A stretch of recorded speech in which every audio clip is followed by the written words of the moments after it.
number 78 of the 3 Count Out podcast. My name is Era, and joining me this week, as always, my 2 co-hosts with the Mo-hosts.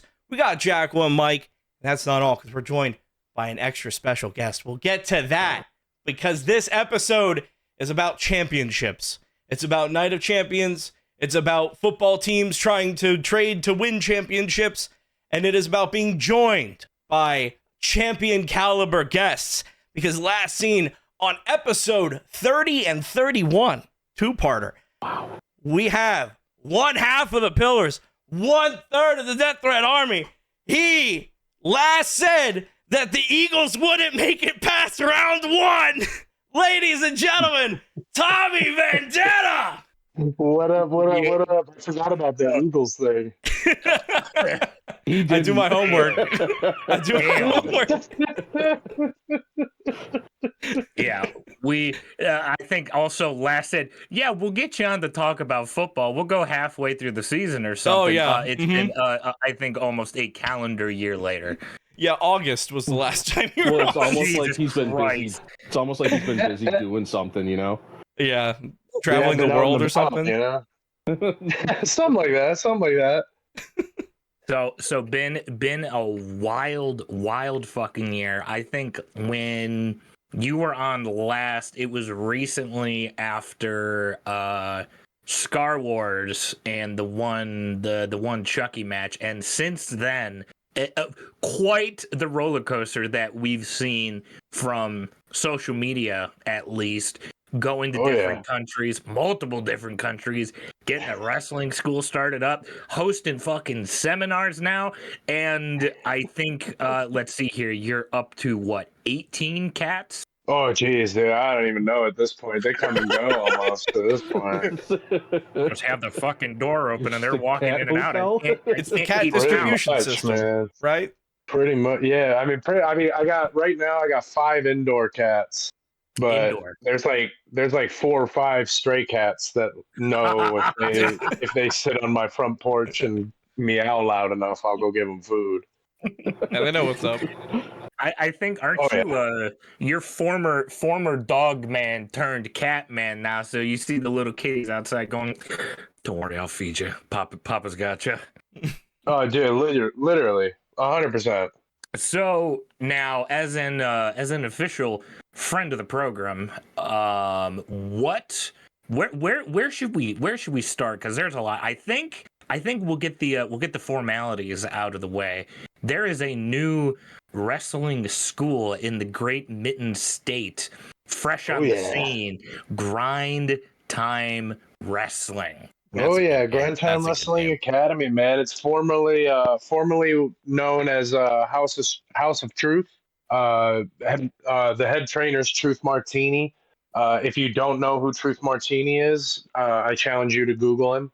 You will be blown away. He was the his claim to fame outside for me. His claim to fame was being like an incredible indie darling. But he was Jay Lethal's manager in Ring of Honor. If you get a chance, go look that up. It's worth the watch, I promise you. But yeah, man, we went in, we kind of, I don't know, Darren struck a deal with House of Truth to revamp everything, and it's been going crazy, man. Between all of the training sessions and stuff, we're almost done with our first Grind Time Wrestling Academy training class. And then we got practice matches. We had Gabe Sapolsky came in with WWE and did a seminar there. Damn. Damn. Oh yeah, man. Oh yeah. It's official. Now, what is are you like a coach? Like, what is your official kind of title? Yeah, I guess. Yeah. So I'm one of the trainers there. Trainers. So I'm there. I was starting this week. I'll be there every Tuesday and Thursday. But I've been doing just Thursdays for a minute. And sorry, my girlfriend just got home. You're good.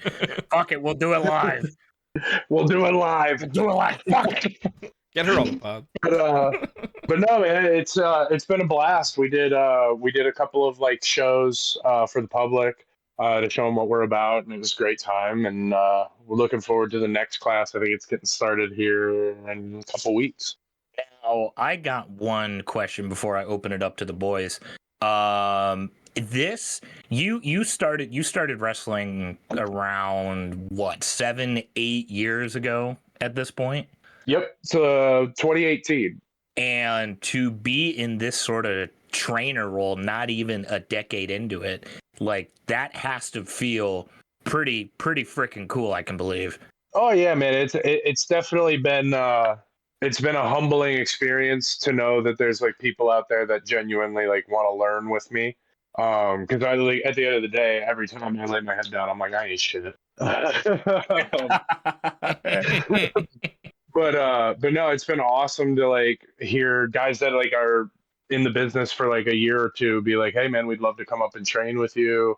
So it's been pretty sweet to kind of have that I guess you could call it recognition that I'm not actually dog shit, you know? It's that sort of imposter syndrome that really sort of gets to everybody, where you start to realize, holy shit, like we are actually kind of gaining traction here, or I'm actually kind of making a name for myself. It's like, oh no, it can't be me though. It's not me.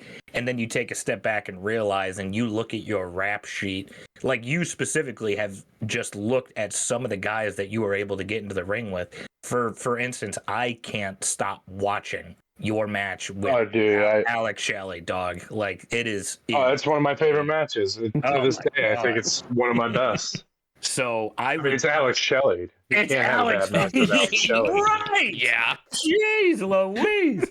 So as a fat white dude sitting on his ass talking shit about everybody else getting into the ring week after week, I just want to tell you that, I don't know how much it means coming from me, but I'm freaking proud of you. You are a absolute undeniably batshit insane human being. You are an ass kicker, and I love seeing all the work that you do day after day.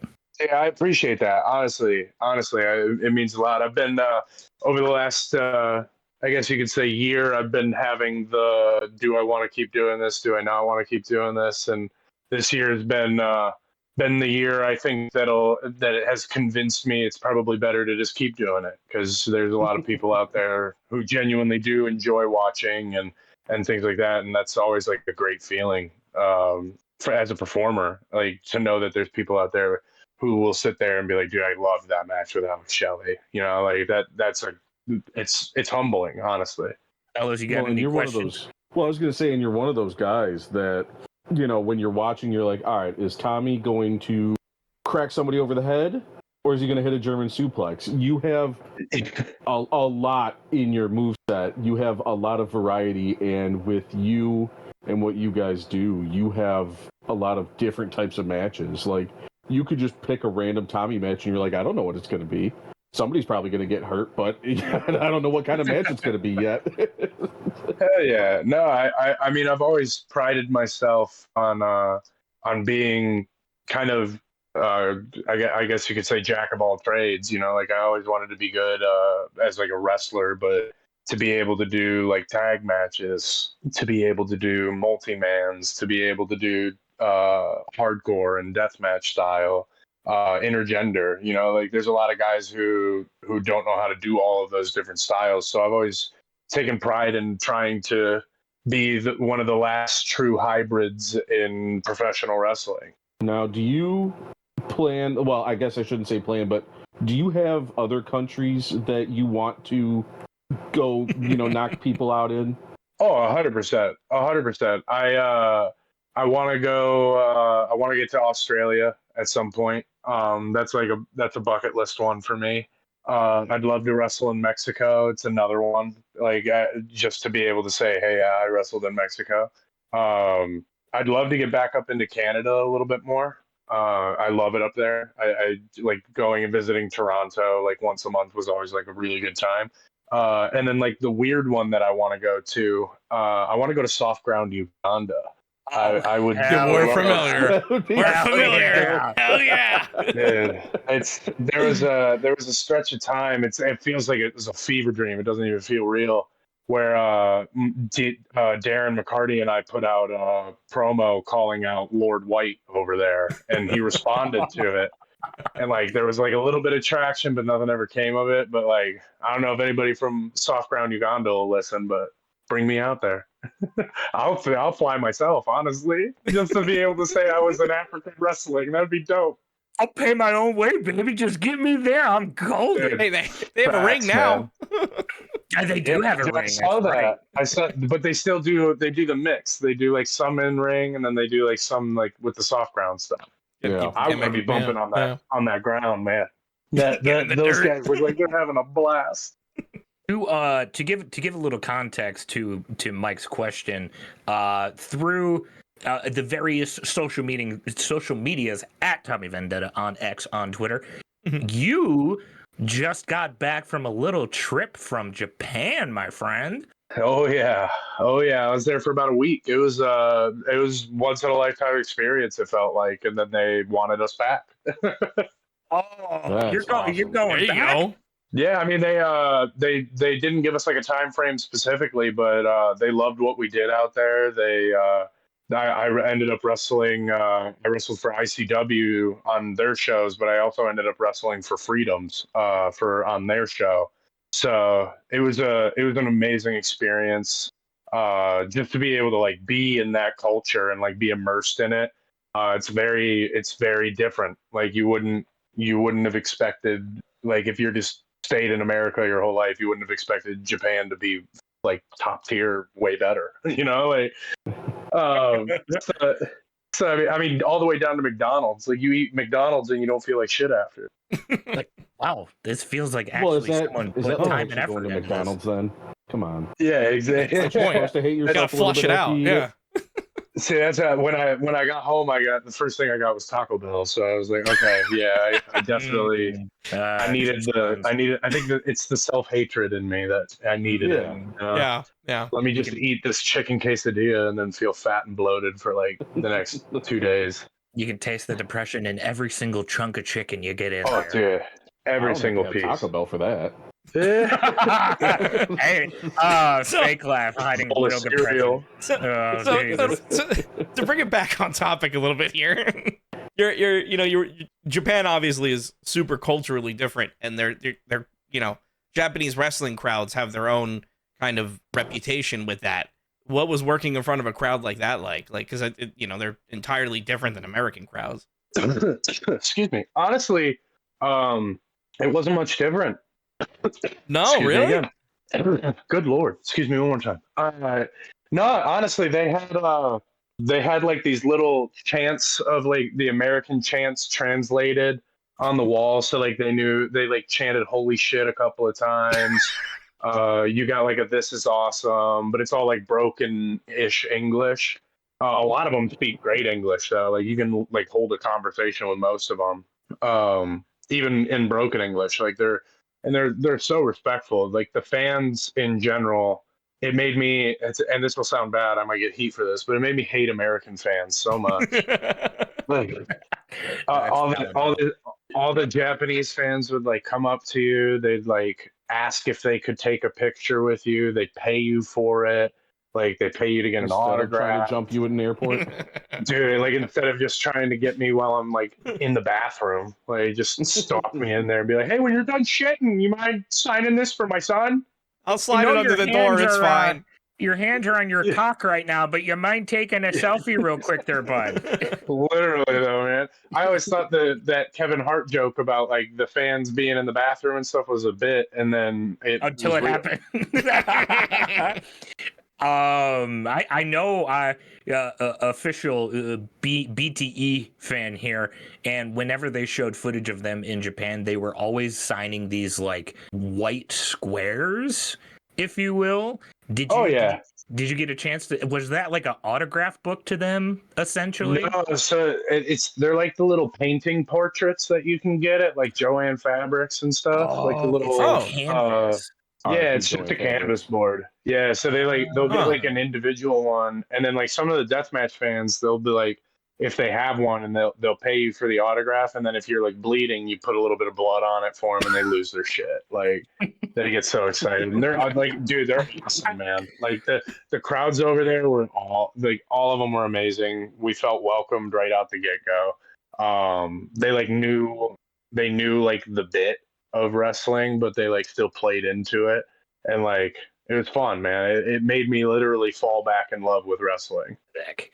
That's cool. sick. And speaking of sick, I would like to talk about this real quick because again, I saw something in those social media posts, and I quote, "My elbow projectile squirted fluid at work today." For those wondering how my elbow is, motherfucker, you were wrestling when the ring ropes were chain, big dog? Oh yeah, That looked crazy. Oh yeah. Oh yeah, I do the chains. That's like a monthly thing. That's not what I don't even know what messed my elbow up. Like it was an hour and a half after my second match in Japan, so like almost 2 weeks ago, and then we went to a steakhouse that night. I went to put my elbow on the table, and I was like, "Ow, that hurt." And then I looked down. I had like a little cut. So like I just took as good a care as I could, having to wrestle like every other day while I was there. And then I came home, and I think it ended up having like a slight infection on it. And then my bursa, my elbow bursitis kicked up. So it was like all filled with fluid. And then luckily I had the cut on my elbow so I could push all the fluid out. Well, I mean, you know, blessing in disguise, you know. But like, yeah, it was last night, and then today. Last night was even grosser than today. My lovely, beautiful, and talented girlfriend, she pushed on the like elbow because it was like it felt like a tennis ball in my arm, and she pushed on it, and it literally. You could hear it. It sounded like a small water balloon exploded on the wall. And I just looked at her and I was like, "What the fuck was that?" And she was like, "That was your elbow. It's leaking." And then I looked down. It's just pouring off my arm. I was like, "What the hell?" So then I was at work today, and like my arm started to feel a little tight again. So I was like, "Let's just go take a look at it and see." So I had like one of the people that I work with like kind of massage it and like try and get some of the fluid moving. And then it really started feeling a little tight. So I was like, all right, let's go try this. And then I was like looking at it so I could see what I was doing. And when I popped it, it just splattered on the mirror.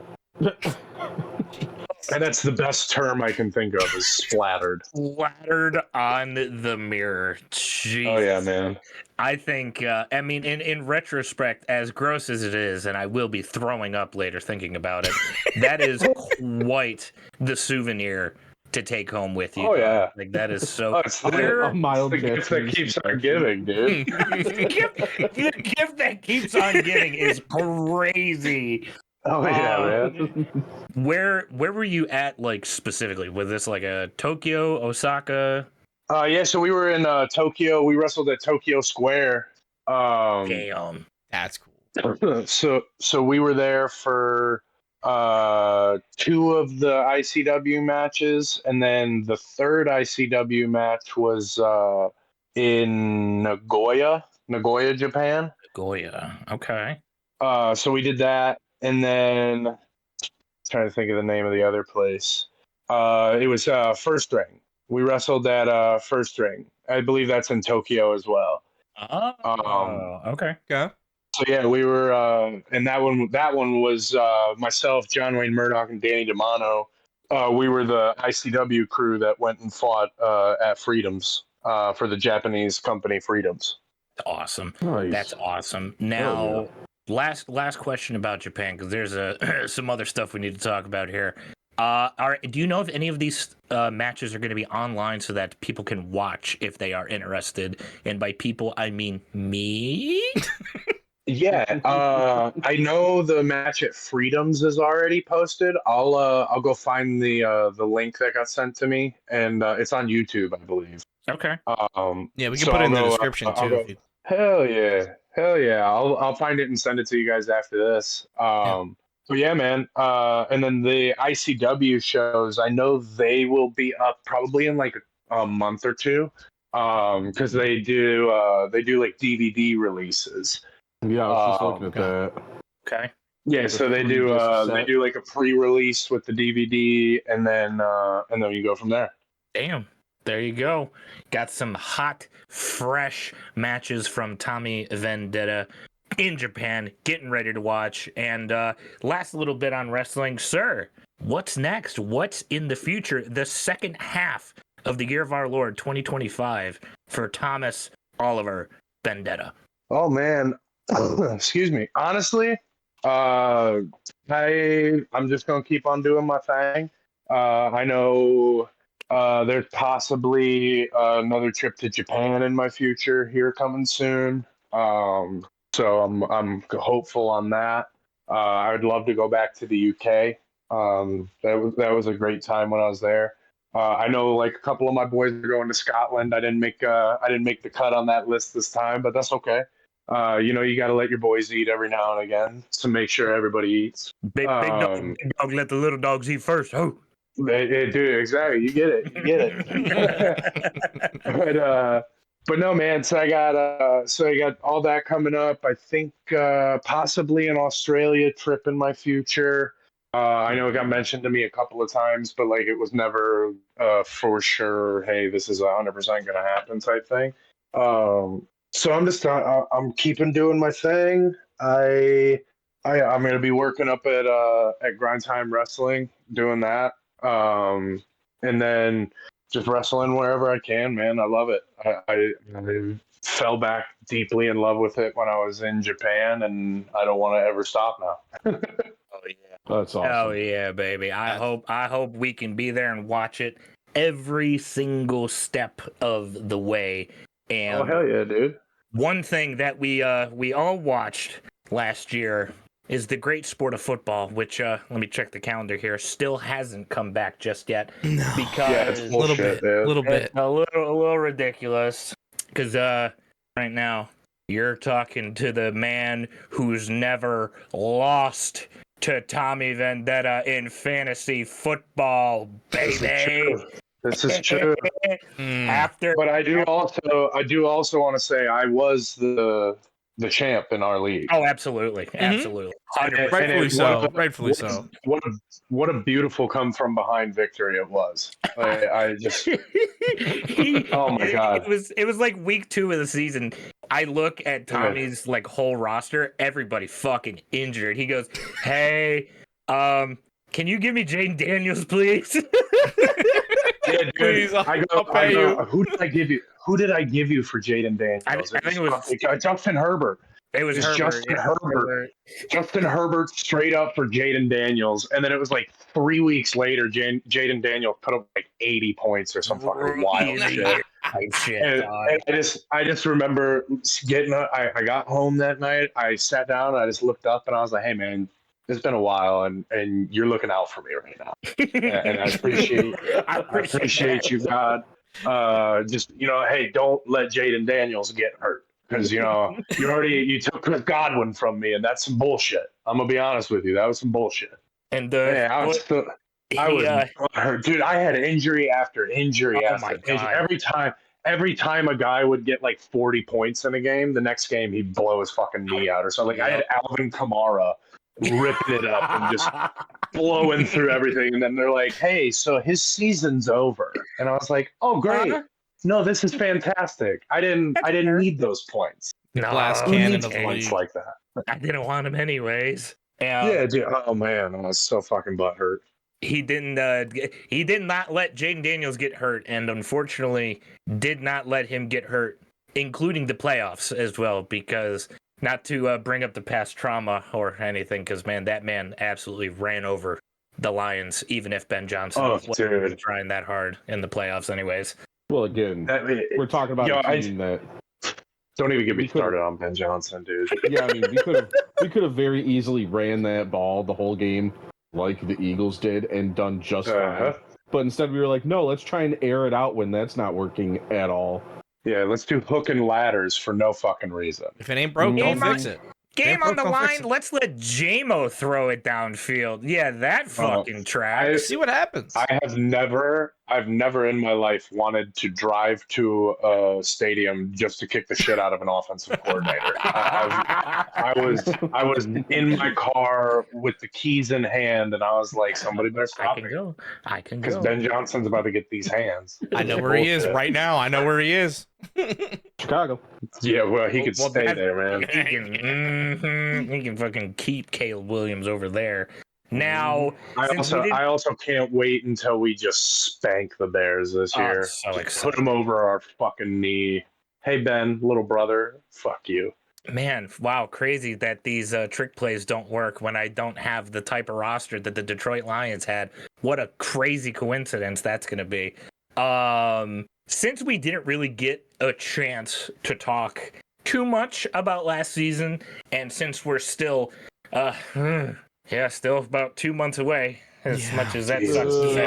Yeah. Boo. We will. I'm the keeper of the way too early predictions, and we are doing these to entertain ourselves until the beginning of the 2025 NFL season, because you were a part of them last year. I kept it right here. We only had you do a short one. You said the Lions ceiling was going to be 14-3, and the floor was 12-5. So realistically, you weren't that far off with the way too early. Pretty good. Yeah, I wasn't So, locked in. Tommy, we're going to start at the top. We're going to go down the list. Give me your overall full season, included everything, who you think is going to be the worst team next year. Ooh, worst team.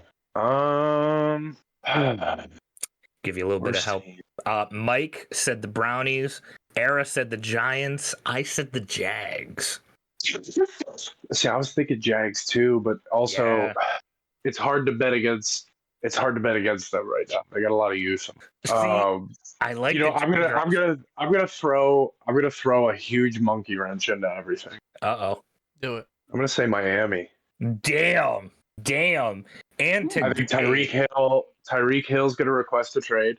That kind of tracks with what happened today, because Dolphins trade Jalen Ramsey, Jonnu Smith, and a 7th rounder to get Minka back and a 5th rounder. And Minka's Older. he's like 30, which is not old, but it's old.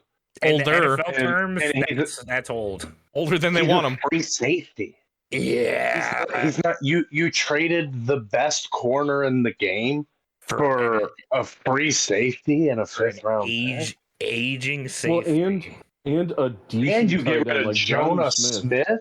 Oh my he's god, coming dude! into I it was like, too, so. yeah, dude. I think Miami's gonna shit the bed. And here's why. Here's why I think they're gonna shit the bed. I don't think Tua's got another few years in him. I think this will be Tua's last year. He's gonna come in. He'll get knocked out in like week 6, 7 or something like that. Ooh. That's gonna be right around the time that Tyreek gets traded. They're gonna just blow the team up. They're gonna dump the season, get like a top 3, 4 pick, and if not the top pick, and they'll go and get like a Archie Manning or whoever the hell, because this next class is just riddled with talent. Oh That yeah. would be fucking hilarious to get Arch Manning and Quinn Ewers on the same professional roster. That would be God, that would be genuinely hilarious. my favorite thing that would happen. It's the most Miami thing too, I would say. You go and get Archie Manning. Or here's a hot take. Here's a real hot take. Tua Tagovailoa gets traded in a package deal with Tyreek Hill to the Cleveland Browns for Shedeur Sanders, and who's like their top wide receiver. Whoever that is. It's the fucker from the Broncos. Ain't Jerry Jeudy still there, right? That's it. Yeah. Yeah. Yeah. Because then you got Jerry Jeudy, Alabama guy, and you got Jalen Waddle, Alabama guy. See, that's the $1 million question though, because it makes sense to us, but I'm assuming in NFL GM terms, that's a very like Madden 26 type of trade. Oh no, it's 100%. You'd have to throw so many different draft picks in there and all that. Yeah. Like, there'd have to be like a injury clause with Tua getting traded, where like they put him through rigorous physical or whatever, just to see if he can like walk a straight line and speak coherent sentences. We'll take him, but Spell this your man, own name. We'll take him, but he needs to come with a box of bubble wrap. That's it. I'm telling you, Tua Tagovailoa is about one hit away from mushroom. Well, I said it before. Like, he is one hit away from just Wes Welkering his own career. Oh, Yeah. Like, Yeah. He's one hit away from looking like Shawn Michaels right now with the one eye look. oh no, not the eyes, not the eyes. that's not a lower. Oh shit! But again, that scenario does have legs because Cleveland is the only fucking team dumb enough to make that goddamn trade too. Well, I don't know. That's what I Pittsburgh's up mean, there, man. too. We got 6 And then they QBs get on the Shedeur roster. Let's get another Sanders. one. All right, next, give me the team that you think is going to be the most overrated next year. Overrated next year. Yes. Like maybe teams that people are really high on now that you think are going to just shit the bed. It's kind of up to interpretation because Mike said the Niners, Era said the Ravens, I said the Bears. Bears is a good pick. Bears is a good It's pick. true. Honestly, But see, who's rating them high? Nobody. that's what I mean. Like that. Like it's really Chicago people. Punk. CM Punk, that's who's rating them high. And Let me Rollins. see. Overrated. I'll say the Bills. Bills. That's fair. That's fair. Oh, come on. I don't You think know the they're going to Bills- get to the I don't think the playoffs and then Bills choke could- again. I don't think they get past the first round though. Ooh. Well, the last time you said that about a team, they won a Super Bowl. Hey, maybe we can do that. I don't. Here's my. You want to hear another hot take for it? I don't think the Lions make it past the second round this year. Ooh. We're kind of on the same page then. We're kind of on the same page then. It breaks my heart, but I don't think we do it. There's a bit of regression. There, I feel It's not even regression. I truly think it might just be, you buy into your own hype. That's what happened with us in Washington. We bought into the hype of us being like this dynasty who's so great and all that. And in reality, we were just a football team who can get beat by a rookie quarterback.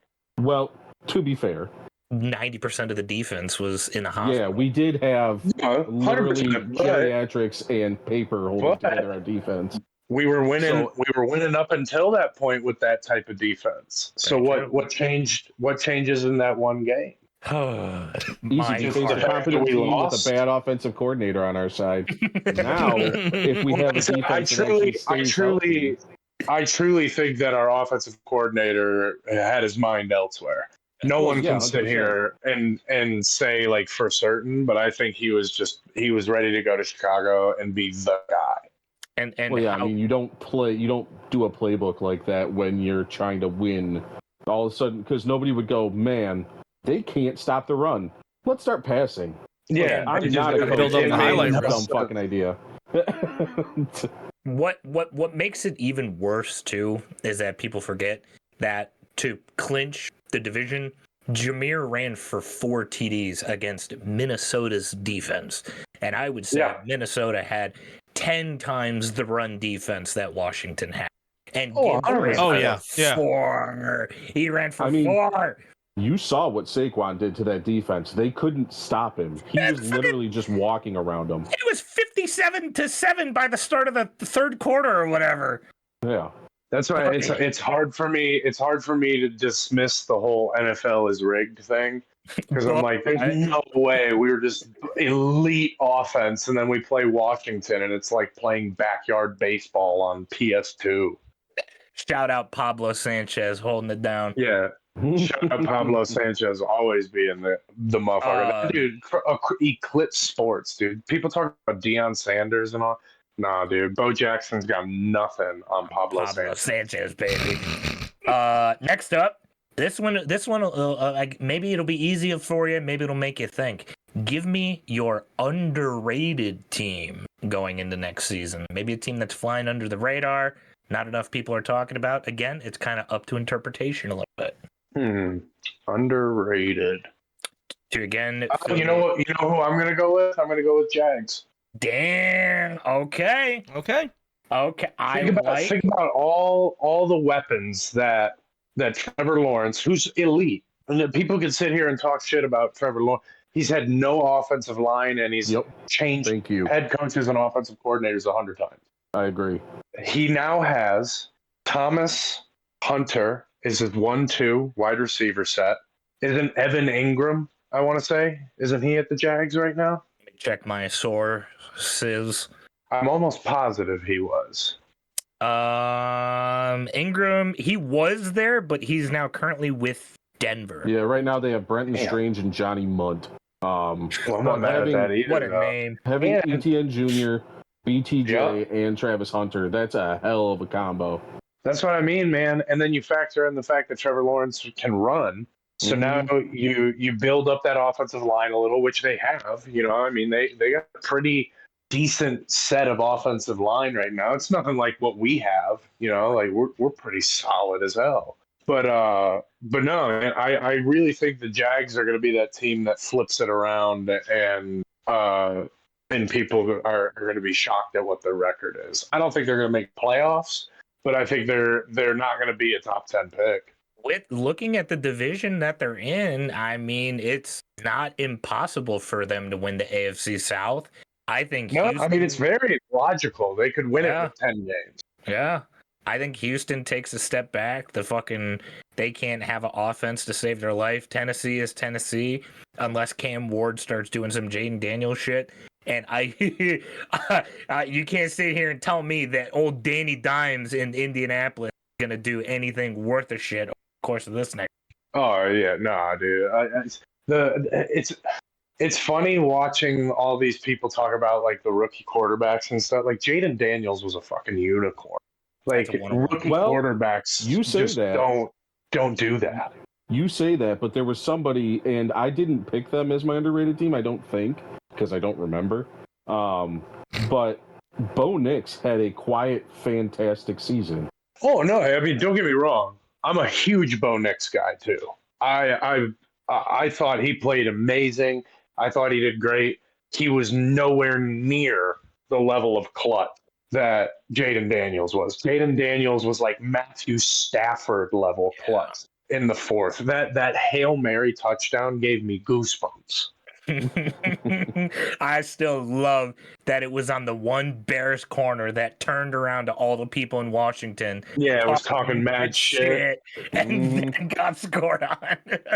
Bro, if I was the head coach of that team, barring that being my number one corner on my team, that dude's getting cut the next day. Hell yeah. Next day, he's not making it on the plane ride back home to Chicago. At that point. Hey man, here's the rest of your food money for the trip. You can get yourself a plane ticket, dog. Get out of here. Okay.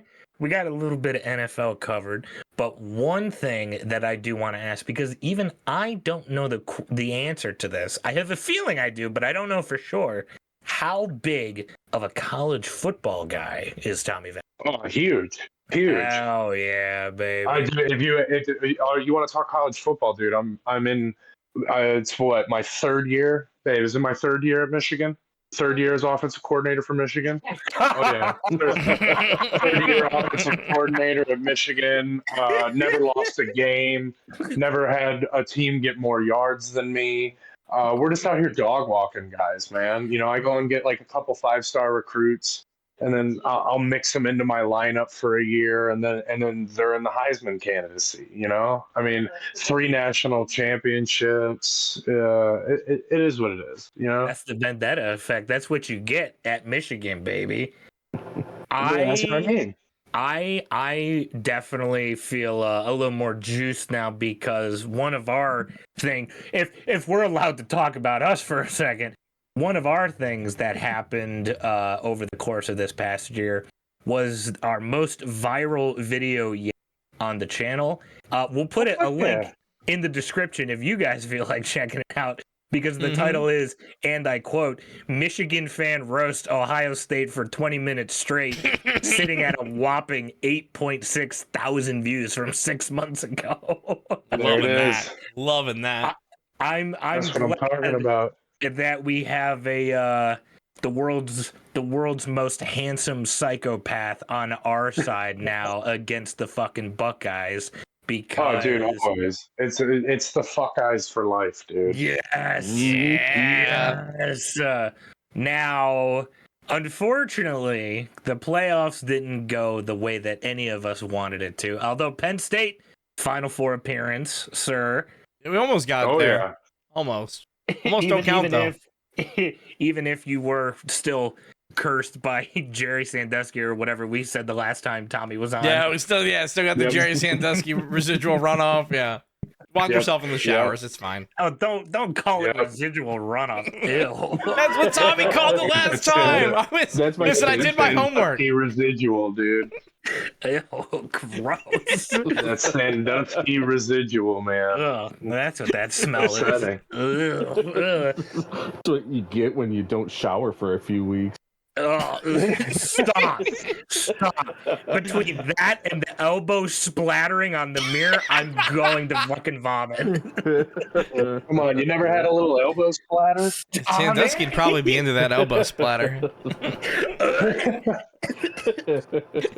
Jesus. Tommy's the first one to make him throw up on stream. I will pee myself laughing a little bit. Oh my god. Jesus Christ. Why are my eyes watering? Ask him a college football question, please. Oh, fuck. No, now we gotta start getting there now. Fuck. Oh my god. Get a bucket. Oh my god, I'm crying. Okay, hey Tommy, what do you think about this upcoming season while I go run to the bathroom? To be honest, I think a lot of Michigan fans are going to be in for a very brutal season. Probably, yeah. Just because you get one 5-star quarterback and he's tall and he's athletic and all that, like your doesn't mean your offensive line's going to get better. Your head coach's play calling will improve. The defense will play better. Home fans will show up to the games more. Like there's a lot of things. There's like one thing out of there that you can say has changed, and the home fans like buying out tickets and stuff. Yeah, people want to see this kid play. I hope he's great. I hope he shows up and he's Tom Brady. But I don't see a 18-year-old being able to come in and play with guys who are like fine tuning to be pro athletes and just be the upper tier guy. I mean, look at Travis Hunter. Travis Hunter, who's arguably considered one of the best football players of the last decade, is what people had said about him because of the two-way thing and all that. You really didn't see much of Travis Hunter until last year. Yep. Like I don't see one guy making the difference. We lost a lot of guys too. You know, a lot of guys who've been on the team for 1-2 years, you know, they're gone now. And that has an impact, you know, losing a guy like Alex Orji, like people sit there and talk mad crap on him because he can't throw the ball further than 5 yards and it has to be on an in route or else it's going to go out of bounds and it's going to just hit the ball girl in the back of the head. Because he couldn't hit water if he fell out of a boat. But That's true. I mean, the guy's 6'3", 240 pounds. Give him the ball in the backfield, and then you have at least another option. You know, Yeah. And that was what pissed me off about last season is just watching this dude who learned under Harbaugh and all that not make any good football decisions. Like I would have sat Alex Orji down and I would have been like, hey man, like we think that you can be elite in this role. Like if you're a guy who's in the backfield right next to whoever it was, Devin Warren or whatever the guy's name was. Oh yeah, the Make-A-Wish kid that beat Ohio State. No, dude, and yeah, that's a 100% accurate statement right there. But I mean, just putting both of them in the backfield, and then you have a guy in Orgy who could literally, he's 240 pounds. Who's gonna stop him on the first hit? It would always take 2-3 guys to bring him down when he would run the ball, and he would always gain yards. Why not just give him the ball out of the backfield and tell him, hey, you don't have to worry about passing? And like they just didn't make that choice. And then like Donovan Edwards, I think they underutilized him in the slot position. Like Harbaugh a year before had said Donovan Edwards, if he played wide receiver, would be our best receiver. Well, okay, why the hell was he not put at receiver then? When we had no receivers, we had a bunch of slot guys. Like throw him out there. He's 6 feet tall. You know, our tallest receiver was what, 5'9"? And that's being generous at that point. Yeah, and like so, I personally hope that this year is bad, so that we can get rid of Shamar Moore. I don't think he's the answer, barring a complete blip this year. I just don't think he's the guy that's going to replace what Harbaugh built. And I hope I'm wrong, but I have a sneaking suspicion I won't be. So, since we're kind of winding down our time with you, we'll wrap things up talking about our teams and our teams alone. One last thing on the way too earlies, and it's what you did last year for both the Wolverines and the Lions. Give me the floor and give me the ceiling. Oh, I gotta math now because the Lions. Sorry. There's 16 games that they play now. 17. 17. Okay. You're looking at floor for the Lions. I would say 9 and 8. Ceiling. I'd give us 12 and 6. Or no, that's 12 and 5. 12 and 5. Even better. That's not a bad ceiling. I'd give ourselves that. I'd say we just Wolverines. The Wolverines are unpredictable. They got so much talent and so out many of the portal. They have so exactly like it's a lot of like, oh, this guy, look at his film. He looks great on film, right? But like, is it going to translate? And they play what, 12 games? Yeah, you're looking at 12 for college.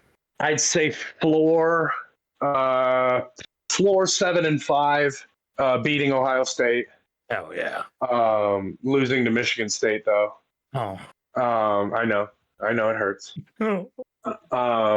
And then ceiling, I'd say 10 and 2. The 2 losses being Northwestern and Minnesota.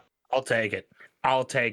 If we I would take 10 and 2 losing to those. Oh my God, they can fucking have those 2 rivalry trophies. I think Minnesota's won the Little Brown Jug twice in 25 years. The Little Brown what? I mean, the Little Brown Jug. A jug? He's Penn State. He doesn't have very many rivalries. Well, it's because nobody wants to have a rivalry with child molesters, you know? You guys fight over a jug? Yes, we fight over a Little Brown Jug, and it's traditional, and it's awesome. It's the oldest college football trophy rivalry in the history of the sport. Don't drop it. Yeah, if we do drop it, it probably will disintegrate. Oh yeah, that thing would evaporate. It's very old, just like Goldberg's knees. Is that the segue we're using? Well, I mean, listen, when's Saturday night's main event? This weekend? Next weekend? Is it this weekend? 2-3 weekends from now, right? Oh yeah, that's right. We get Bill versus Gunther. Oh boy! Thank God that's the rivalry we all needed, right? Yeah, that's gonna carry us through the summer. There's one thing I said 5 years ago. I said in 5 years, if we don't get Bill Goldberg versus Walter, at the time was his name, I'm going to burn the entire world to the ground. Well, thank God. I'm so beyond happy. I mean, you can tell by the sound of my voice. I'm so happy we're getting that. You don't regret those words at all. He's benevolent. He can see the future. I'm not reading this off a prompt. I swear. Well, I think that is a perfect place to end it. Tommy, I know you are on a bit of a time crunch today. We really do appreciate you coming back on. I appreciate you guys having me. I just gotta go. I gotta go get dinner now. Oh, how dare you nourish yourself as a human being? Dude, that's not, you know, the fucking nerve. Ridiculous. I gotta feed myself and my lovely lady. And the apparent horde of cats outside of your house. Yeah, and the army of cats that I'm training to take over the world.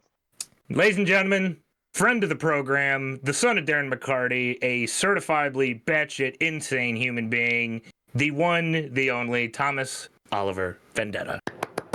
Thank you guys. Appreciate you coming. Appreciate you guys having me on. I hope to be back on soon. Yes, sir. We'll actually talk during football this time instead of afterwards. Yeah. There we go. Sounds like a plan. All righty, y'all. Take care. See you, Tommy. Hey, God, what a guy. What a man. What a guy. What a guy, and what a stud, huh? Where was this manpower during Night of Champions? We'll use that for the fucking segue, huh? Yeah, they would have. Man, you want to talk about like a, I don't know, C tier fucking PLE? Jeez Louise. Jesus. I am not. Well, actually, no. I'm very upset with one thing that happened in particular. I'm not upset with the majority. I'm sorry, I didn't know those were your plans. Okay, I'm upset with two things that happened from Night of Champions. It was very what we expected. You know, Yeah. I'm not gonna say predictable because there were some unpredictable things that happened throughout the course of it. Sure. But it was very kind of standard, and The results themselves very predictable. Yeah. The things that happened in the ring unpredictable, but the matches themselves could have called it straight down the line. In fact, I'm pretty sure we did. I think one of us in each match got it right. I know I predicted some batshit insane stuff, so I'm not going to say it was me. But I just want to say, for my little personal piece, so this is recorded on the history of the internet, I do not like the internet wrestling community all of a sudden coming together going, man, Saudi Arabia is really loud. That means they're a good crowd. And essentially the past decade of them sitting on their fucking thumbs is pretty much forgiven because they did a loud whoa when Cody Rhodes came out. I feel like the Saudi crowd just sort of had a sign in the background that lit up every single time WWE wanted them to cheer. And yeah, it didn't put it past them. It sounded a little piped in sometimes too. When the women came out, it was fucking silent. Well, that's when everybody goes on the the bathroom breaks and they go and they get their food. Didn't somebody have a sign that said bathroom break? I think so. And this is the same company that's fucked up. Willingly said, you know what? Let's have a whole women's Royal Rumble.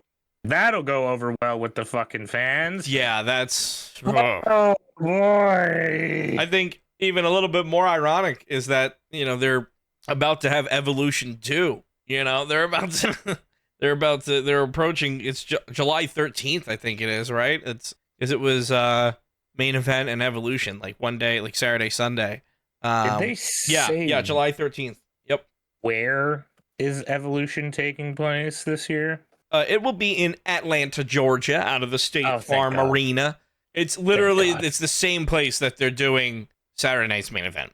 They're not moving. They're just changing the curtains. Oh, because it's on Sunday. So Saturday's going to be Saturday night, and then Sunday's going to... Yeah. Oh, that's how cute. How cute.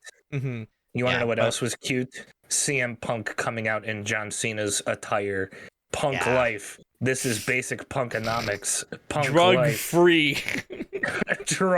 What? Before I say anything, what do you two think about? I don't think we got to talk about John Cena's pipe bomb last week, did we? We did. I brought it up. Oh, okay. Because I was not a huge fan. Like I'm a fan that they did it, but I'm not a fan of how they said it. This one felt even more off. I understand what they were trying to do with he stole his promo, so he's gonna steal his. But the Doctor of Thugonomics is not a John Cena promo. The pipe bomb is a CM Punk promo. But you didn't have John Cena coming out, as the Second City Saint or whatever, gimmick he wanted to pull out of Punk's playbook. So I don't think it lined up that way, and so I wasn't a huge fan of it. But at the same time, I thought it was entertaining. Mike? I mean, that stuff was all right, I guess. It was one of those, I was like, oh, okay, cool. And then as far as the pay-per-view went, I mean, it had its fun moments. I wasn't blown away by much. The final match pretty much went exactly as we thought it would.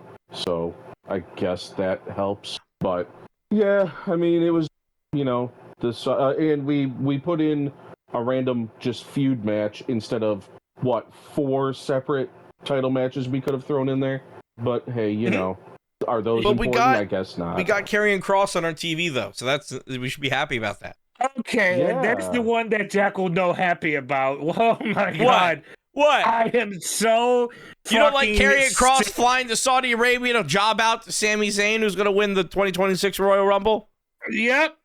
The underdog in every single scenario that he's ever in his life. Sami Zayn's always the underdog, even though he's ended 2 record-long reigning titles and beaten both the Usos and Gunther at back-to-back WrestleManias. But he's still the underdog against Karrion Kross. He's the underdog. Sami Zayn in Saudi Arabia, he's the underdog. I'm about fucking sick and tired of it.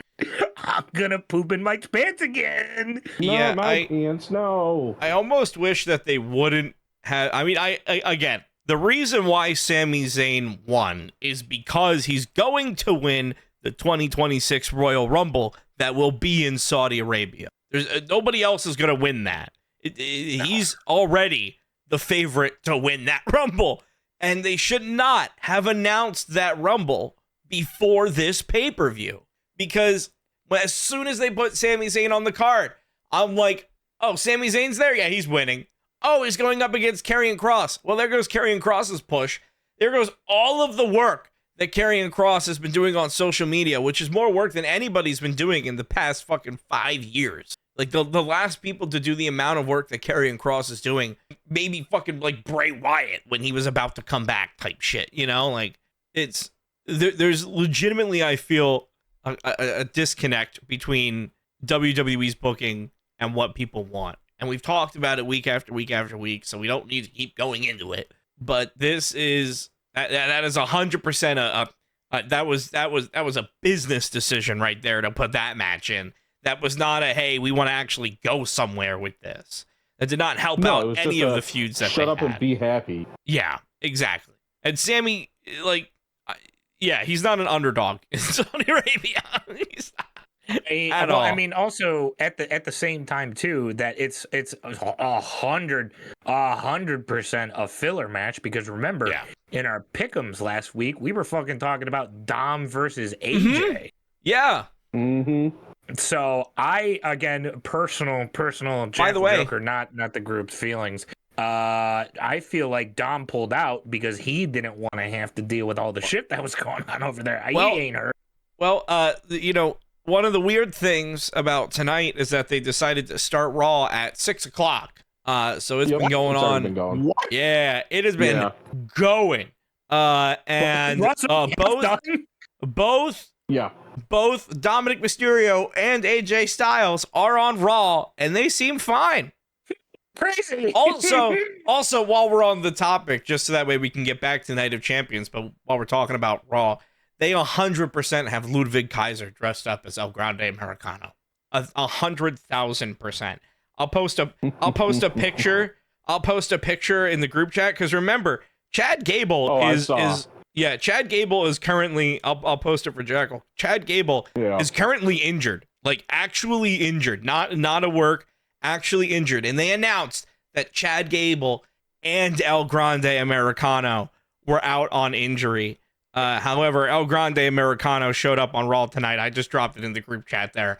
That is 1,000% Ludwig Kaiser behind the mask.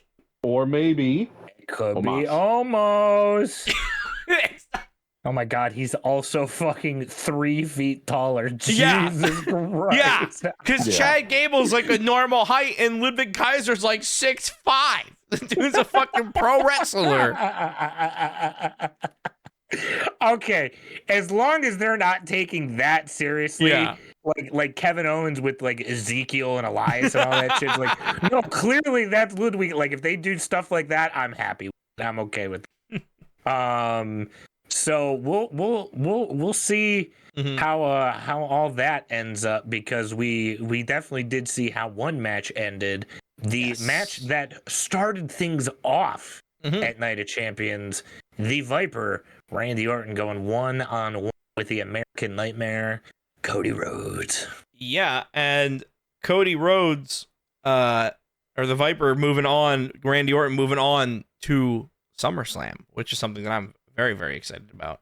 Or no, Rhodes won. Not Cody Randy Rhodes Orton. going Yeah. up. Cody He's got Rhodes Randy going Orton on to the brain. SummerSlam. Hey, well, Randy Orton was my pick because I wanted them to do Orton and Punk, and Orton Punk, right? yeah, and then I had 100% chance of hearing "This Fire Burns" at SummerSlam, but that's not gonna happen anymore because I don't get what I want.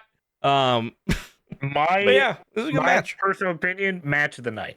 Match of the night. Actual wrestling, match of the night. I feel like it was good.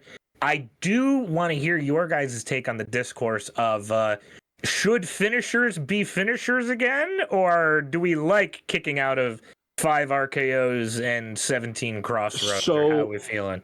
I mean, depending on how far back you go, it was always the best got to kick out of a certain finisher. Like every finisher, I believe now has been kicked out of.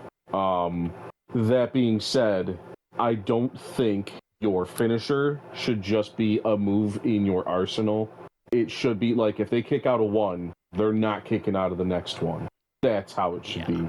Not, I have to hit my finisher 47 times for this person to not get back up. Like, you shouldn't have to, Cena did it with the double AA where he would, do one, hold on, go back up, do one more.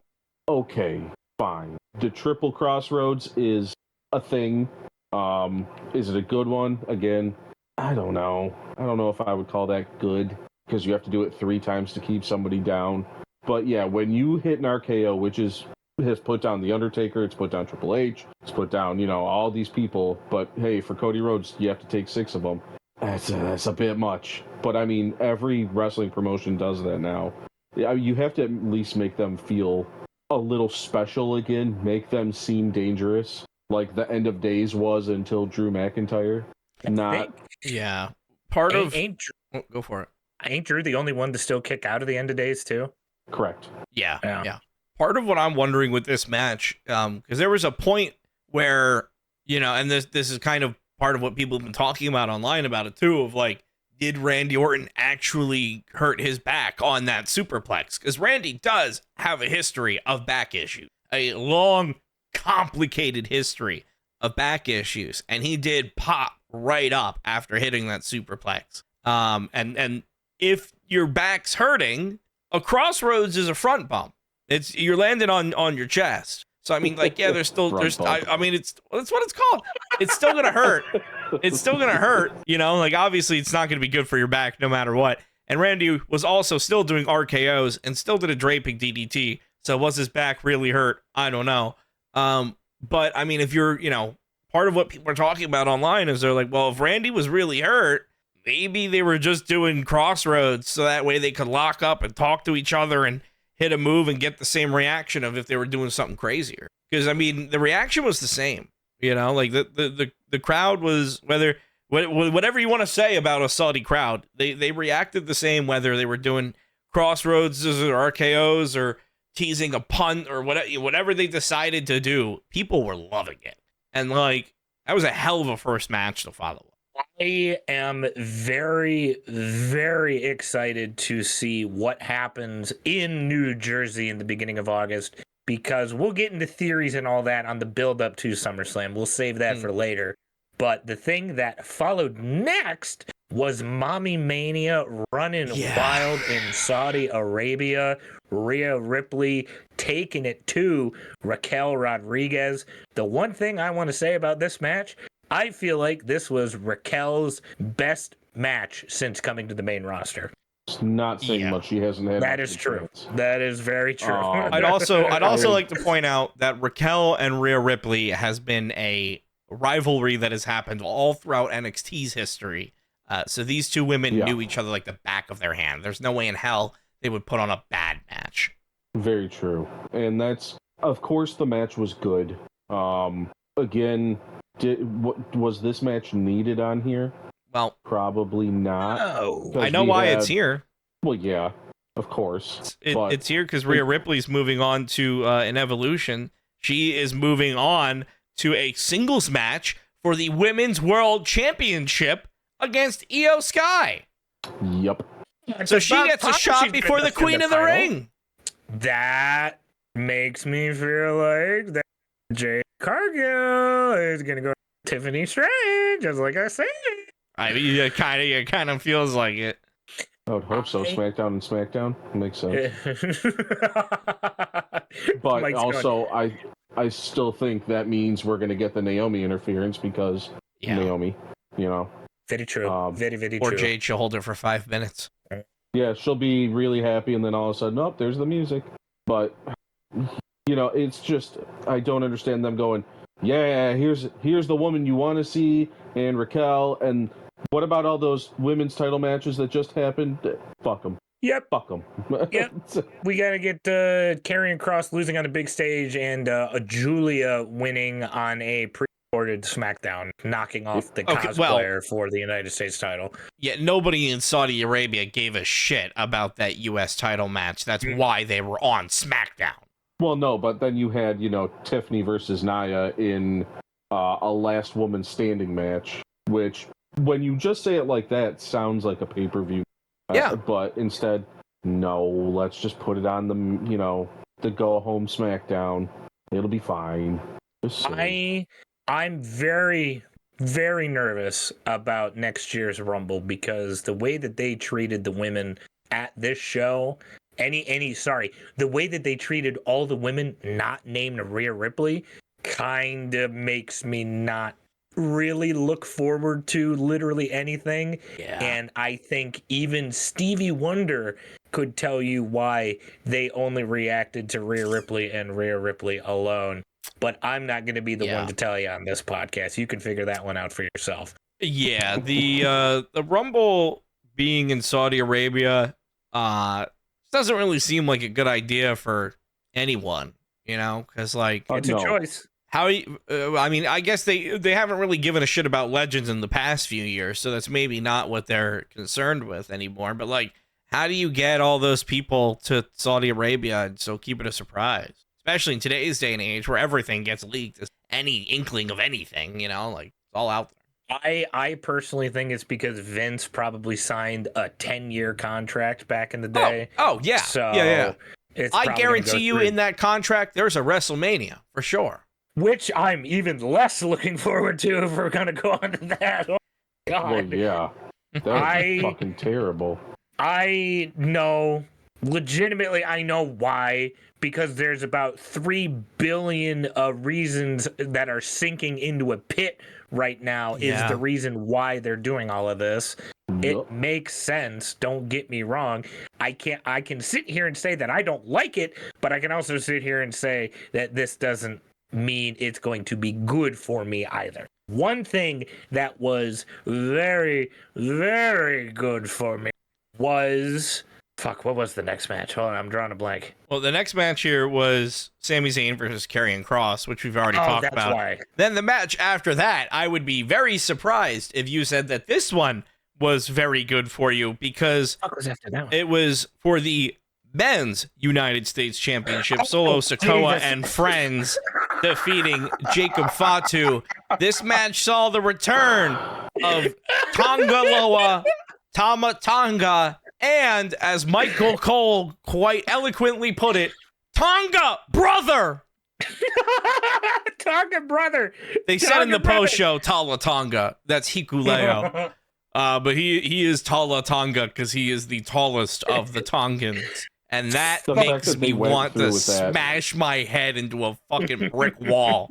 I mean, listen, I get it. I get it's a name. Who cares? Blah, blah, blah. Just call him Hikuleo. No, it gotta be the Tongans, though, era. When they first started, changing names, I always assumed that it was because, they didn't want to keep, AEW branding or anything like that. But, Cody Rhodes, maybe he was just the exception. But then, Jade Cargill comes in, and Ethan Page comes in, and Shawn Spears comes in. And it's okay, so we're just changing names to change names. That's what's happening now. Is some people are cool with it, and then some people they're like, no, your name doesn't sound Pacific Islander enough. We need to. Yeah, I don't like your name. We're gonna change it. JC Mateo. JC Mateo. Yeah, how dare you be called Jeff Cobb? You uncultured bastard. Yeah, how dare they? It pisses me off that they haven't said it, but everybody knows that the JC stands for Jeff Cobb. Jeff Cobb, yeah. And I fucking hate I it thought that it they're meant like, Jesus Christ. well, That too. maybe he wanted to see Jesus. All right, maybe after they told him his new name, I really want to know how Tala Tonga went down. That one sounds like there's a story there. But yeah, I mean, Solo Sikoa defeating Jacob Fatu is unfortunate. That's what nobody wanted. But I mean, obviously they're trying to go, ooh, look at Solo Sikoa. He brings in 12 more people to the WWE, and now he can win championships again. And something that's been happening on social media, obviously, the Bloodline, they're like bunny rabbits. There's just so many of them. Zilla Fatu, a name that's been thrown around for a while.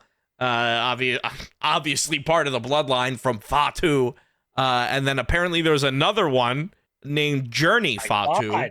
Oh my God. So the thought is that maybe they're going to bring those two in to kind of give Jacob his own Bloodline team. And then that only got even more kind of fuel on the fire today, because WWE announced this afternoon that in San Diego, it was officially going to be a War Games match at Survivor Series. And whose face is at the top of the poster, fucking blown up like the goddamn Death Star on the fucking New Hope poster? Who's there? Roman Reigns. So the Bloodline is going to be front and center this War Games, it looks like. But I mean, also other people are saying maybe you get Paul Heyman and his Dangerous Alliance versus, whatever fucking Avengers team they can scrounge together. So there's some possibilities here, but we definitely could be looking at another Bloodlines War Games just based off of this match alone. Hey everybody, this is your old pal Jacklo here. We're going to start up a new game. It's called Take a Shot Every Single fucking time you see a goddamn Samoan on your screen. I am so sick of these Samoans, dude. I don't care. Zilla, Billa, Banana Fana Fofilla Fatu. I don't give a shit about any of them. They're going to be bringing in so many that it doesn't matter to me anymore. Because you know what? At this point, fuck it. Dwayne just wants me to sit back and relax and enjoy the ride? Sure. Do I want to see where Bloodline version 46 goes? Okay. Hey, Paul Heyman, what inning are we in now, dickhead? I'm so tired. We're in like triple overtime, dog. We stopped counting innings years ago. We're not even playing baseball. We're playing basketball now for some reason. Listen, I agree with you. At this point, I listen, I would understand if WWE was like, well, this is where the money is because they're all from San Diego or whatever the fuck. Fine. If you need to make money, fine. I'm not going to be happy about it. But at the same time, how many times can we have the Bloodline fight? How many times? They're not. This isn't even the original blood. This isn't even the Bloodline anymore because Solo Sikoa lost the match to be the tribal chief. He's not the tribal chief. This isn't for any stupid Polynesian title. This isn't for the fucking necklace that they wear, whatever the fuck it's called, the Ulafala, whatever the fuck. This is right. This is pointless. This is just straight up like Bloodline for Bloodline's sake, and that's why I really hope they just don't do it. And I really hope that they would give Solo, if you want to have him in a faction of people that are from his family's history, fine. I'm not going to complain about Jeff Cobb being in the WWE. I'm not going to complain about Tama Tonga being in the WWE. Tonga Loa, different story. But Jacob Fatu came in because of the Bloodline story, right? Like, people have come in that you want to see because of this, but it's like they need something else. Why are they weren't here for the Bloodline? Why are they still called the Bloodline? Give them a different name, give them a different direction. SmackDown's tag division is absolutely fucking stacked. They have Tama Tonga and Tonga Loa. They have Gorillas of Destiny, and they won't use them because they're putting them in the Bloodline fucking Survivor Series showcase. Where the fuck? It's stupid. It's so dumb. I really hope that that's not where this goes. but that's just what people are talking about online. So I honestly, after what you were saying last week of Survivor Series going back to the original Eliminator, that's kind of what I was feeling too. I was like, you know what? Yeah, that's good. Yeah, we can do a little Raw versus SmackDown. Yeah. No. Not according to them, we're not going to do it. No. Yeah, we're going to get another War Games fucking jump off the cage with a trash can on. It's something that it's not easy to put into words right now because there's so many different ways where they could take this at the moment. It's just I don't know how or where they're going to go from here. Because again, hey Dwayne, I know you listen. It could be something that's very good and very enjoyable, and I just got to sit back and enjoy the ride. You're absolutely correct. Am I allowed to let you know that this kind of sucks at the moment and leaves a really bad taste in my mouth because this has been done before to death over the past 5 years? You're goddamn right. Mm-hmm. So I am extremely cautiously optimistic. Very, very like leaving a newborn infant baby on the set of Squid Games type of cautious. But I'm still, I'm going to give it a chance because the way I hope I could see it right now is that maybe they could go goofy because I kind of like goofy Solo Sikoa right now. Tongaloa in of itself is a goofy fella, and Tama Tonga is known to be a goof every once in a while. Jeff Cobb and the tall one, I don't know because I don't know him that much. But am I just being hypothetical on a wrestling podcast? Absolutely. Well, I'm glad that you're cautiously optimistic. Because WWE is going to proceed forward no matter what. So you should proceed with caution, just like this next lady should proceed with caution. Jesus Christ. Because Jade Cargill defeated Asuka in the Queen of the Ring final. So Cargill's going to move on to challenge for the WWE Women's Championship at SummerSlam. Mike, you've talked about this before. It's probably going to be Jade Cargill winning and then getting cashed on by Naomi and having the title for like 5 minutes or whatever happened to Drew McIntyre. I think she should hold the title and at least have a little bit of a run, but I mean, it is what it is, I guess. She's going to have plenty of time left, I guess. Jade has plenty of time left in the WWE, Yeah. It's because should and, like Mike said, should and will are two different because I feel like it kind of circles back to Hunter having that sort of fetish where he needs to have his people make sure they get the biggest moments on the biggest stage possible. You would assume that SummerSlam would be one of those stages, but apparently not. I'm assuming Naomi wins the title off of Jade. Once Jade wins, cashes in on her. Maybe. Hold on. I had an epinephrine. I had an epiphany. Oh no! I just burnt my toast. I'm sorry. Fuck. Oh, I thought I was on to something. I thought Jade Cargill was from San Diego. She is just from Florida. Yeah. Man, I thought they were gonna do something winning your hometown, but I forgot only Sami Zayn is allowed to win in that. Even though he's Canadian, but don't let them tell you otherwise. How dare you? I love this match, but again, I have things I want to say about it, but I know I'm going to bite my. Oh no, say your piece. It's funny that a match between a black woman and an Asian woman didn't get loud crowd reaction in the Middle East. Crazy how that works. Yeah, who would have thought? Can't wait for the Women's Royal Rumble, guys. Oh, it's gonna be you're gonna hear a fucking pin drop. You're gonna hear the fucking sand blowing through the desert during that fucking rumble.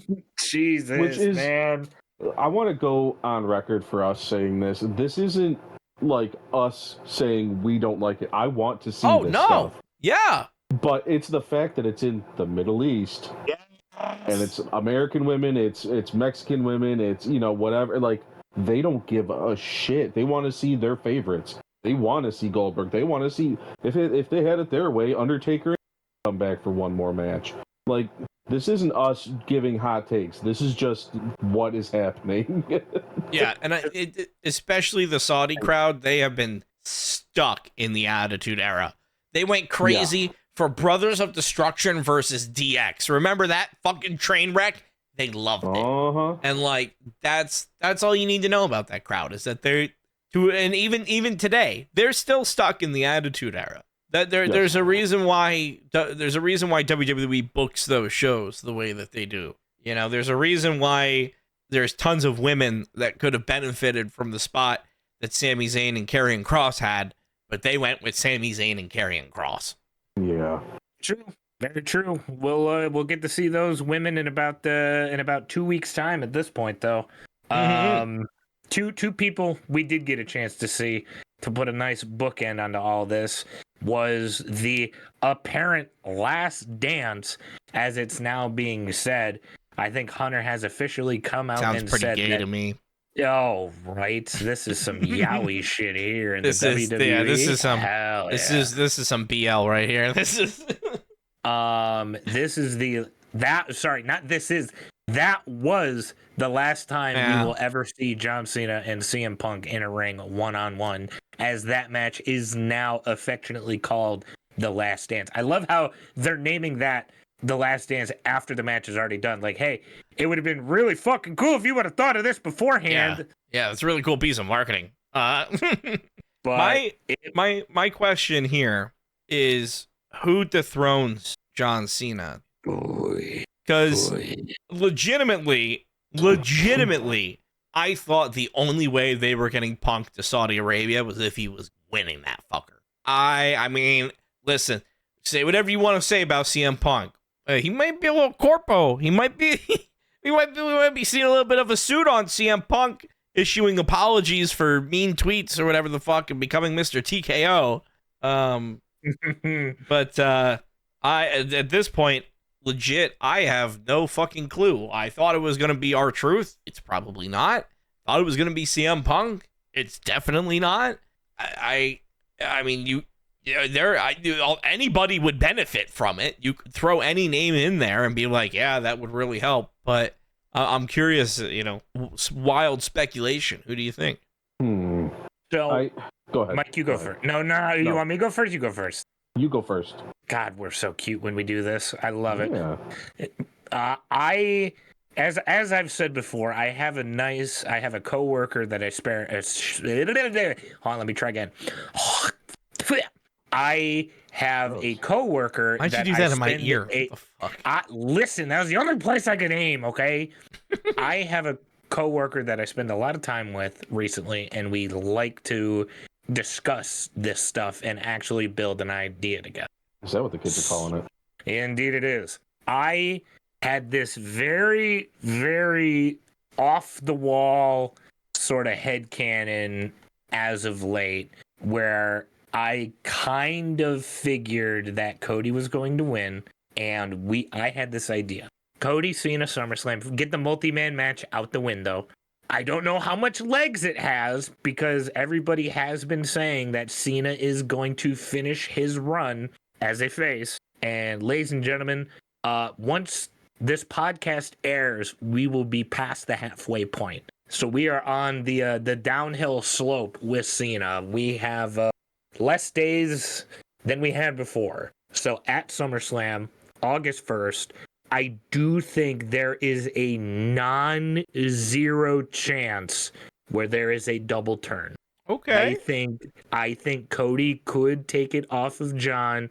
John drops to Cody, because one thing that's getting drilled into my mind right now is, I'm not certain who it was. Cody was talking to someone, so I can't quote it specifically right now. My apology. They were talking about when's Cody Rhodes going to turn heel, essentially was the question. And it was Kevin Owens, I believe, by the way. It might have been a phenomenal interview, by the way. Holy shit, Kevin Owens drunk is fucking hilarious. And Cody basically responded with my match with John at 41. I had an opportunity to do something, and I chose to not take that opportunity. And then he said, the next time I have that opportunity, I won't make the same mistake. So with that in mind, with how much that kind of, I'm not saying he went full Homelander, but his speech at the end felt a little tiny little Homelander. And with Cena showing these glimpses of like, oh my God, maybe I am the asshole, even more and more throughout the weeks, again, there's a non-zero chance where the double turn happens. I could see Cody getting it at SummerSlam, and you motherfucker, you would be there live watching it in person. Again, another big moment for Cody Rhodes, you son of a bitch. He likes the Northeast crowds, man. I don't know what to tell you. So to answer your question, I say Cody at SummerSlam, and Cody turns heel because of it. That's a prediction. I'd like it. I'd like a heel Cody. I've wanted one for a while. I'm also the one that predicted heel Cena was going to happen in Elimination Chamber too. So it's not that far fetched when you think about it. Got a little bit of merit. Mike, who you got for SummerSlam?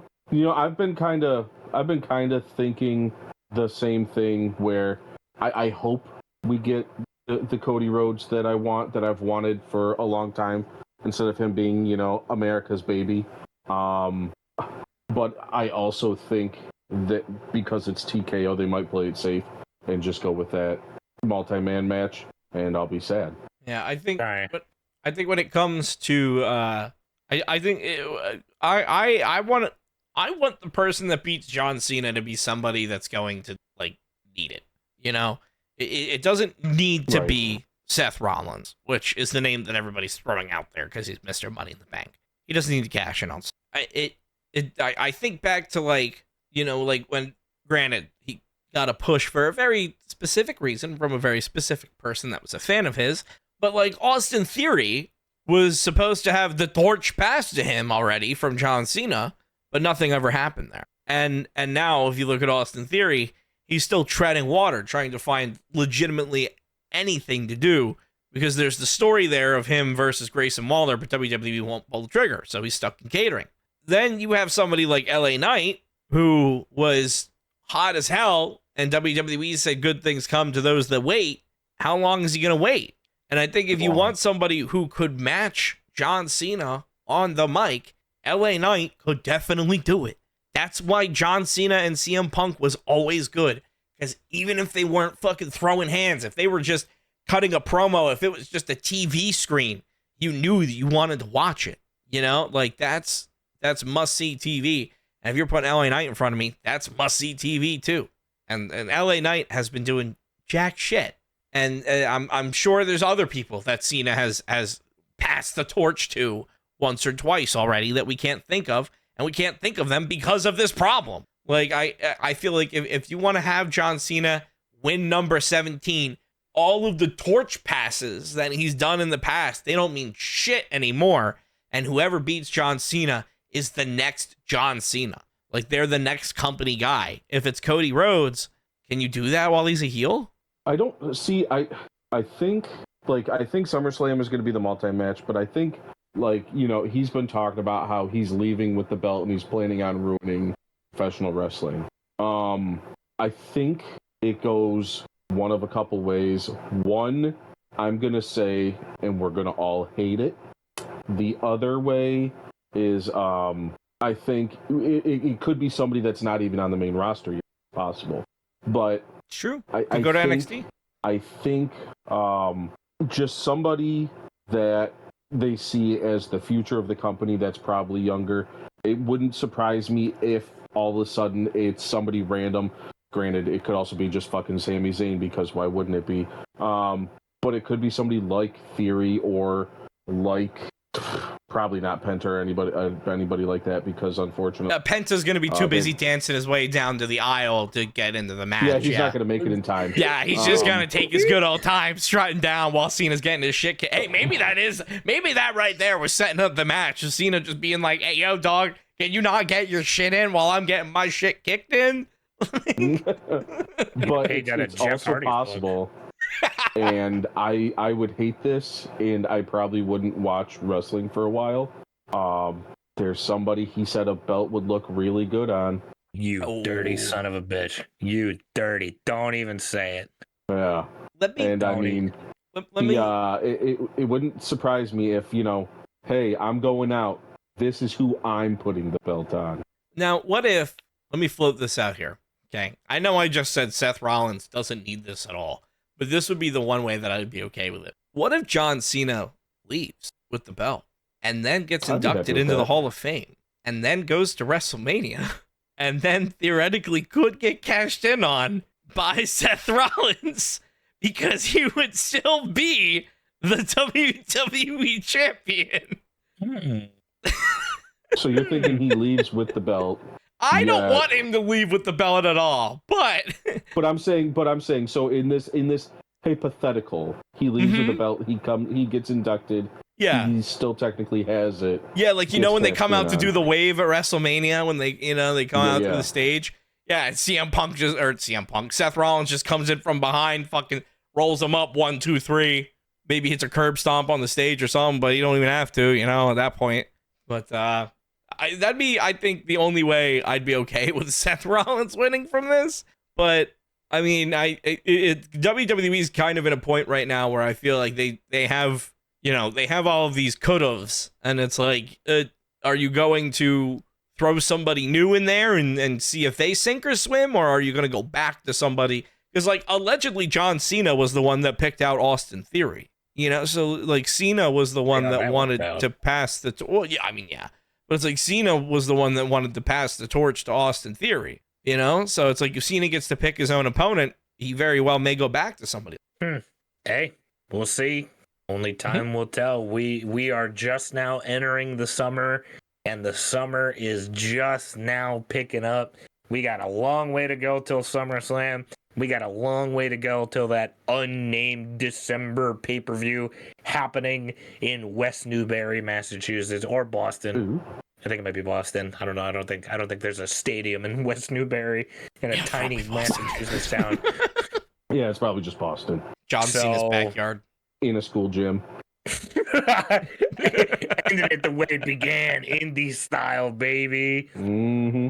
I am nervous about the future, but I'm glad I got my boys with me every step of the way and ready to watch all that happens in front of us.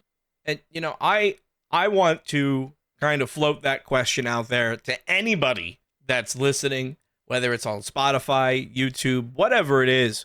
The question for this week: who do you think dethrones John Cena? Because I think that is a very real conversation to be having now that we are on the latter half of John Cena's final run, and there is no apparent successor besides maybe Cody Rhodes, but just because he had it before, so WWE has the opportunity to do something there. So let us know in the comments below who you think dethrones John Cena. And hey, while you're down there, maybe hit the like button, hit the subscribe button if you're ever on Spotify or Apple Podcasts. Leave a rating. We're a 5-star podcast. Maybe leave a 5-star rating. You leave a rating and a comment, we'll read it off on air. And we have plenty coming out on YouTube. So make sure that when you subscribe, make sure that you hit that little bell icon, because there's going to be so much content coming out for months and months and months to come. And even more when Madden 26 gets released. Oh, yeah. Welcome. You guys get to meet Hork and Pork, baby. Mm-hmm. Oh, boy. Y'all are not ready for Hork and Pork. The world is not ready. Pork and I'm still not ready. Yeah. They're genetic freaks. Get bitches 7 days a week. Whatever the hell Scott Steiner said. If you enjoyed the words coming out of my mouth, you can find me making the 3 Counted Out Fantasy Football League, where we will hopefully get Tommy Vendetta involved so I can beat him in our league this year as well, too. Ultimately, probably to lose the entire thing yet again. But you know what? Yeah. That's neither here nor there. Also, twitch.tv/JackalJoker or youtube.com/JackalJoker work just as good. And if you enjoyed me, you can find me over at twitch.tv/EraV1, youtube.com @EraV1Music. And if you, like me, listen to this. Listen to it while you sleep, so you hear our voices all the time. And if you didn't, that's like an okay. ASMR video. Yeah, I'm also the houseplants in both of their houses. What? I don't. So if they don't like me, that's where I'll be. I don't have any plants. Oh, yeah, okay. Keep believing that. I'm scared. Wait, I thought this ficus was a gift from my grandmother. Why is oh my god, the vines. Oh, wow, they're so Not a vine. They're so soft and kind of they're wrapping around my Oh my god. Oh my. If you want, you can pin him. I'm just gonna stand here. Okay, I guess I'll pin him. Yeah, I'll pin. Yeah, you want to count it? Yeah, I'll use my other tentacle to count it. 1, 2, 3. I don't know how we want to count this, but he passed out too, so that's technically a submission. I don't know. Yeah, I think it works both ways. Twofer? I'll take two. Yeah. We gotta hide his body all like every week after week. It's really inconvenient that he just like dies every week. He passes out real easy. We gotta perfect these clones, dude. They all try to kill themselves week after week. Yeah.